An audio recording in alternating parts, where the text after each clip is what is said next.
I'll need to end every last driver that gets in my way. No pressure or anything. Season 2, obviously, we're dealing with Calypso. So things are starting to get pretty crazy, and we're getting into the big battles of Twisted Metal that we're all a fan of in the games. Your two relationship at the end of season 1 is not necessarily on the best of terms.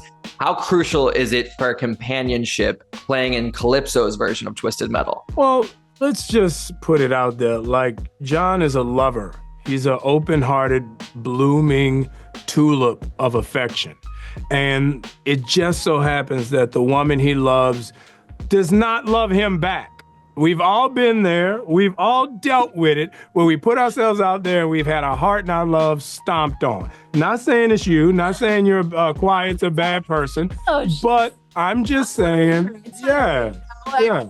And like, I think at the beginning of season 1, you know, it is very much like when you go away to college and then you come back home and you're like, well, I don't know if my high school boyfriend and I Because you have a new boyfriend with a car and a job. No, nobody gets a girlfriend freshman year of college. All the girls are taken by the seniors and the dudes who aren't in college. I mean, I went to a women's college, so. Well, that's a whole different show. That's a whole different show. I think John Doe's got a good enough car to roll with Quiet this season. Now. Anthony, to talk to you specifically about John's relationship with his sister, obviously Dollface coming into play this season.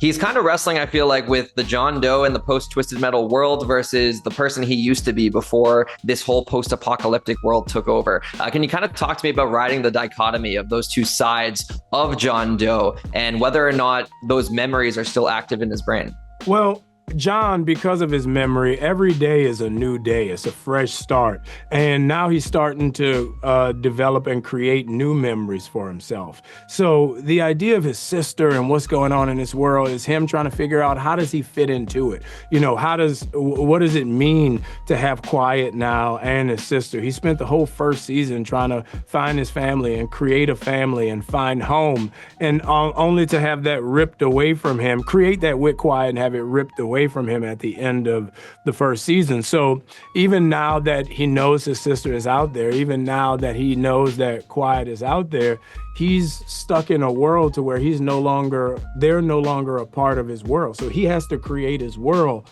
moment by moment within the walls and try and figure out how that new life looks. Mm-hmm. Stephanie, quickly to you as well. Mayhem getting brought into the picture. It feels like almost like the daughter that Quiet never had in a little way capacity. Obviously staying spoiler free here.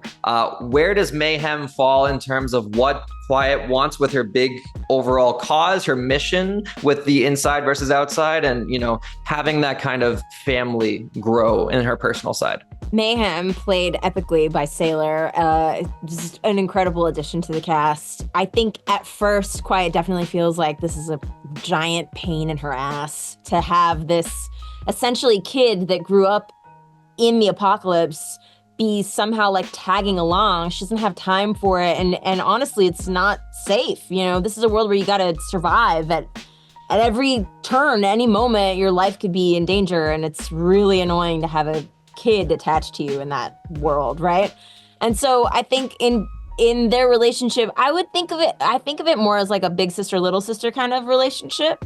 I do think as the series goes along, Quiet starts to understand that Mayhem is really important, probably much more talented than she would have given her credit for at first. And I think also could be a point of weakness in the tournament, you know, for Quiet and for John. Winning the tournament is tantamount to their existence beyond the tournament, right? Because it is a battle to the death. So if you don't win, you die.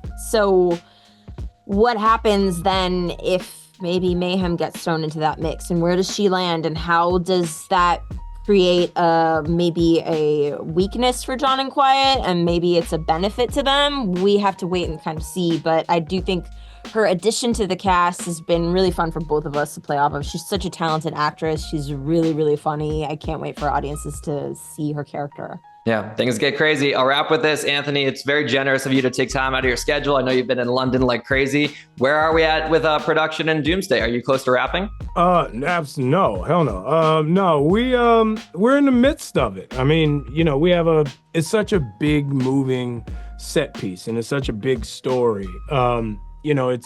It's shooting a Marvel movie. The best part is it's always an ever-evolving canvas. So, there are those staple pieces, then there are the pieces that kind of circulate throughout the course of the shoot. So we're in the midst of it, but it's going well, and London is very British, so that's a thing. A lot of sheep. Who knew there were so many sheep in London? Right? There's a lot of sheep. My family's from Ireland, and they got plenty of sheep over there. There's a lot of sheep. You so guys many. love sheep. It's crazy. It is. Well, I hope trademark filing is going well. Last we saw Bucky Barnes, you guys were butting heads a little bit at the end of Thunderbolts. I talked to Sebastian yesterday. We're still butting heads. That's all we do is fight. Amazing. Well, they're giving me the rap cue, but guys, I've seen this full season. It's absolutely phenomenal. Thank you both for giving great performances. Thanks a lot. You.